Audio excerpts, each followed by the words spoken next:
So let's kind of transition a little bit here now to TFT. And I'll give you the floor in case you do want to discuss that whole Kaboom Najin White Sword fiasco, because I think for one tournament to have those two games happen is pretty mind-bending for a lot of people.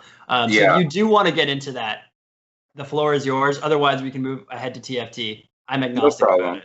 So we're gonna touch on Kaboom real quick, because I think it's there was a YouTube video that ranked like the top 5 worst upsets in esports history, and we're not even talking League of Legends history. They actually had to use esports, and there was like some Counter-Strike thing at number 3, which made it hurt even more. Like we're crossing games here. That's how monumental this was. And I think now that time has passed, we can reflect. Well, it wasn't the dirty. It's not even the dirtiest LOL upset anymore. With I think it was that Russian team. I forget their name. That upset the Korean team, Rox Tigers. They had that brand support player. I forget their name.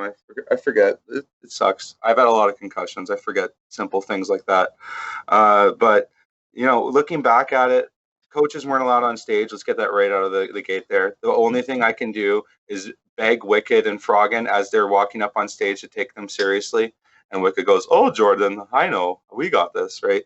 And so that's a bummer. The draft was, we had notes on like what we liked to draft. I don't think we actually did a draft prep for Kaboom.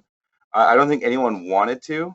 On lands, like we had done a bunch of draft prep for game 1, and then like as the tournament goes on, the draft prep becomes shorter and shorter because you've already done a lot of the thought processes. So when you say what are we going to play into Rise on day 1, you have to think about it, but then on day 2 you already know what you're playing into Rise, so you get to skip steps. And I think we were just so happy for taking on a perfect game. Like I'm not sure if the perfect game happened earlier in the day or the previous day, but I want to say like we perfect gamed them at lunch and then had to play Kaboom at 5. So like we're coming out of that Najin game like super high. We had I'm not sure if we had a warm-up scrim, but we were sitting around talking, eating lunch. And then when the boys are going up on stage, I tell them, okay, take them seriously, right? Coaches weren't allowed on stage. Kaboom was one of our primary scrim partners too for when we were in Singapore, just because no one else wanted to scrim them. So we could scrim them whenever we wanted. So I think we played maybe 12 or 15 games against Kaboom before we actually had to play them for the second time. And looking back, obviously that's a mistake. You should never scrim someone that's in your groups, even if they are just a Brazilian team, because those Brazilians got heart. Like you look at MMA, and like Brazilians dominate that sport. So we can already say right out of the gate the Brazilians have some sort of athletic qualities to them.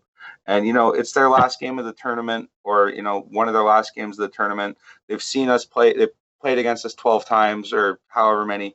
They're going to come in with a legitimate strategy. So I take nothing away from them. Like, I wish I was on the other side of the coin.